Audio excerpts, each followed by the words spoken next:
ardhja e pejgamberit të fundit.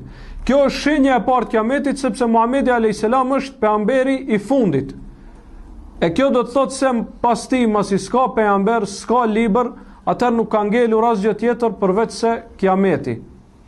Andaj thot pejgamberi sallallahu alaihi wasallam në një hadith të tij, bu'ithtu ana wasa'aka hatain.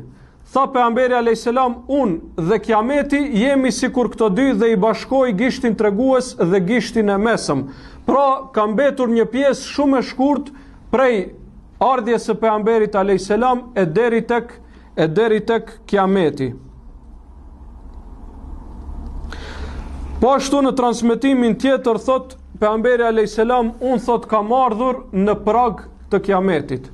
Pra ardhja ime është një shenjë prej shenjave të kiametit, sepse siç thot pejgamberi alayhis salam se ka ardhur, pra në krahasim nëse e merr ta krahasosh kohën që ka kaluar para se të vijë pejgamberi alayhis salam dhe kohën që do të ngel deri në kiamet pas ardhjes së pejgamberit alayhis salam, ajo është një kohë shumë e shkurt, edhe pse ne nuk mund ta caktojmë, nuk mund ta caktojmë me precizitet.